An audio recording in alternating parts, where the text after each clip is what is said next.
इश्क में इंसान हर हद को पार कर जाता है। इसलिए कहा भी जाता है कि प्यार जो है वो अनलिमिटेड होता है। इश्क के लिए इंसान कुछ भी कर देता है। और ऐसे ही एक इश्क की कहानी ये है जो मैं आपको सुना रहा हूँ। इश्क की एक हैरान करने वाली कहानी जिसमें हदें पार हुई। हदें पार करने में कहा जाता है कि अगर किसी लड़के को किसी लड़की से प्यार हो जाए तो वो जुनून में आ जाता है, सारी हदें पार कर देता है। इस कहानी में भी ऐसे कुछ हुआ, लेकिन लड़की ने हदें पार कर दी। इसमें कहानी है बिहार के छपरा की। कहानी की शुरुआत ऐसे होती है कि आप मान के चलिए कि एक खूबसूरत डॉक्टर जो कि वहाँ के सरकारी अस्पताल में काम करती थी और उसी अस्पताल में पास में जो इलाके के एक नेताजी थे उनका आना जाना था। तो एक दिन नेताजी इलाज कराने के लिए किसी को लेके गए थे, तो डॉक्टर से उनकी बात हुई।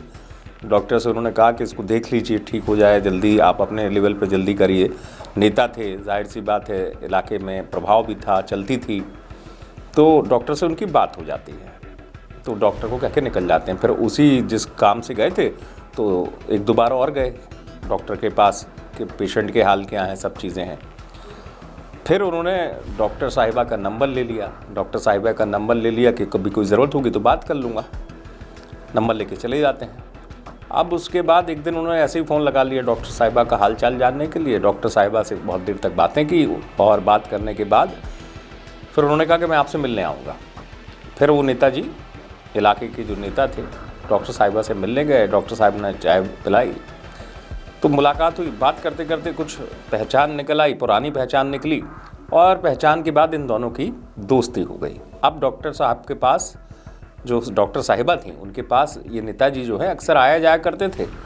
और ये अब जो मुलाकात थी वो दोस्ती में बदल चुकी थी। कभी डॉक्टर साहिबा को रेस्टोरेंट ले जाते इलाके में, कभी कहीं घुमाने ले जाते। अब ये बात दोस्ती में बदल चुकी थी, बहुत मुलाकातें होती थी। इस बीच डॉक्टर साहिबा ने उनको घर भी बुला लिया कि घर आइए, कभी आप भी घर आइए। नेताजी घर चले जाते हैं। घर जाते जाते नेताजी जब पहुंचते हैं तो घर पे थोड़ी देर बैठते हैं, चाय आय होती है। उसके बाद डॉक्टर साहिबा को वो सीधे प्रपोज कर देते हैं। दोस्ती से सीधे जो नेता थे वो प्रपोज कर देते हैं, इलाके के नेता, और कहते हैं कि मैं आपसे प्यार करता हूँ। डॉक्टर साहिबा को भी थोड़ा बहुत पसंद आ रहा है, तो उन्होंने कहा सोच के जवाब दूंगी। तो डॉक्टर साहिबा ने कहा मैं कुछ दिन बाद बताऊंगी आपको। नेताजी कुछ दिन इंतज़ार करते हैं। उसके बाद डॉक्टर साहिबा उनसे कहती हैं हाँ, आप भी मुझे पसंद हो, लेकिन शर्त ये है कि आपको मुझसे शादी करनी पड़ेगी। ये ऐसा नहीं कि प्यार मतलब इस तरीके का हो कि मैं घूमूं फिरूं, आप मेरे घर आए। तो इस बात पर वो नेता जो है वो राज़ी हो जाता है और वो डॉक्टर से कहता है कि मैं शादी करूंगा, बस आप ये बता दो कि शादी जब करना है तो मैं एक मुहूर्त निकलवा लूँ किसी से, पंडित को दिखवा के कि मतलब मुहूर्त कब का है। तो उसके बाद वो भी डॉक्टर राज़ी हो जाती। वो कहती हाँ, पंडित से बात कर लो आप। तो पंडित से बात करने के बाद नेता बताते हैं कि इस तारीख का मुहूर्त है, कुछ महीने का मुहूर्त है। अब इस बीच होता ये है कि शादी तो अब फाइनली हो गई थी। डॉक्टर साहिबा को भी यकीन हो गया था कि जब पंडित से मुहूर्त निकलवा लिया है तो शादी भी अब पक्का हो ही जाएगी। इस बीच दोनों फिर घूमने कहीं चले जाते हैं और इस घूमने के दौरान ही डॉक्टर साहिबा से नेता संबंध बना लेता है, अंतरंग संबंध बना लेता है, और दोनों एक दूसरे के करीब और आ जाते हैं। अब होता यह है कि एक तरीके से एक बार संबंध बन जाते हैं। उसके बाद आए दिन वही नेता लेडी डॉक्टर के घर जाना शुरू कर देता है और कहता है कि बस अब अगले महीने शादी है। और इस तरीके से ये सिलसिला चलता रहता है और डॉक्टर साहिबा को भी यकीन था कि शादी होगी। फिर इस बीच होता ये है कि शादी की जो तारीख आती है उसके ठीक कुछ दिन पहले वो बताता है कि घर की कोई दिक्कत है, इस वजह से इस मुहूर्त में मैं शादी नहीं कर पाऊँगा। अब मैंने पंडित से बात की है तो पंडित ने बताया कोई ज़्यादा चिंता की बात है नहीं, कुछ ही दिन बाद यानी लगभग एक महीने बाद और शादी का एक मुहूर्त आ रहा है, उस समय हम लोग शादी कर लेंगे।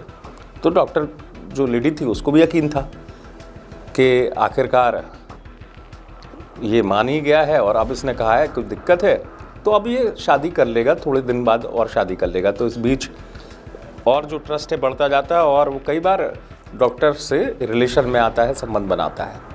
अब जो तारीख आती है तो उस तारीख की बिल्कुल तैयारी हो जाती है।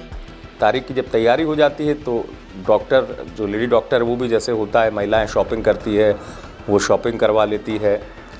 वो शॉपिंग के बाद तमाम चीज़ें शादी को लेकर जिस तरीके से होता है वो तैयारी पूरी करती रहती है। तो शादी का मुहूर्त आ जाता है।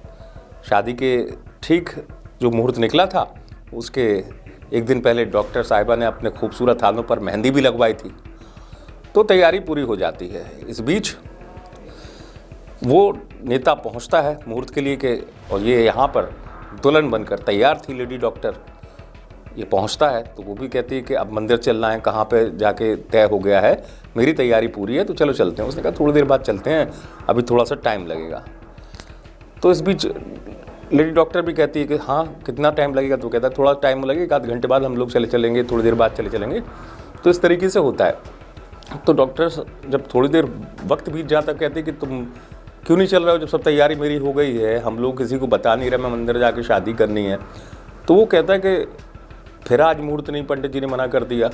तो इस समय डॉक्टर जो लेडी थी उसको शक होता है कि ये 2-3 बार इस तरीके से हो चुका है कि मुहूर्त निकालता है और एट ए टाइम पे कुछ कह देता है इस तरीके से, वो कुछ नहीं कहती।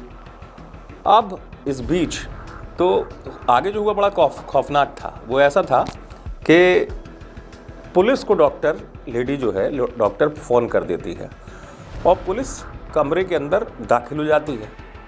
अब लेकिन वो नेता कहाँ गया था? पुलिस जब अंदर जाती है, लेडी डॉक्टर पुलिस से कुछ कहती है जो मैं आगे आपको बताऊंगा, और कहती है उस कमरे में चले जाइए।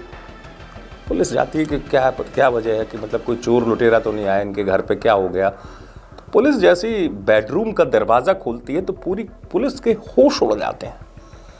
जिस हाल में वो नेता पड़ा हुआ था पुलिस भी सहम जाती है। ऐसा क्या हुआ था और ऐसा क्या पुलिस ने देख लिया था जिससे पुलिस भी सहम गई, पुलिस भी डर गई 1 मिनट के लिए। तो जब पुलिस ने देखा तो नेता जो था वो अजीब हाल में पड़ा हुआ था। अब हुआ क्या था, अब पुलिस खुद पूछताछ शुरू करती है लेडी डॉक्टर से कि ये इस हाल में पड़े हैं, कैसे क्या है।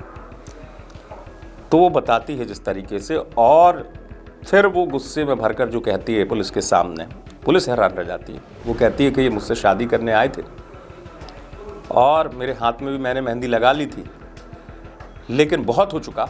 अब मैंने गुस्से में इस डॉक्टर का जो बयान था, पुलिस भी सोच रही थी कि क्या कहेगी ये, कि मतलब क्या मार दिया, क्योंकि उस समय वो नेता मरा नहीं था। तो वो बताती है कि पुलिस की नज़र जब तक चली जाती है कि जहाँ से डॉक्टर ज़्यादा घायल हुआ था, और उसके बाद बहुत कुछ साफ हो जाता है। दरअसल प्रेमिका डॉक्टर ने अपने नेता प्रेमी का प्राइवेट पार्ट ही काट डाला था। मेहंदी लगे हाथों से उसने प्राइवेट पार्ट ही काट डाला था। आप सोचिए पुलिस के लिए कितनी बड़ी हैरत की बात होगी कि कैसा खौफनाक बदला है। हालांकि जब उसने खुद अपना गुनाह कबूल लिया डॉक्टर प्रेमिका ने, और उसका कहना यह था कि मैं समझ गई थी कि ये मुझे धोखा दे रहा है, हर बार झूठ बोलता है, और इसी झूठ का बदला लेने के लिए इसने मुझे शादी का झांसा दिया और मेरे साथ संबंध बनाए, और मैंने प्लान कर लिया था कि इसका प्राइवेट पार्ट ही काट दूंगी। और इस तरीके से वो ये काम कर देती है। पुलिस के सामने तस्वीर साफ थी, पुलिस के सामने सब कुछ क्लियर था। जो डॉक्टर थी उसको पुलिस ने गिरफ्तार कर लिया, लेकिन हाँ, अपने आप में ये हैरान करने वाली बात थी, वो पुलिस के लिए भी ये एक अलग सा मामला था जिसे पुलिस ने बाद में सुलझा लिया। आप देखते रहे वीके न्यूज़।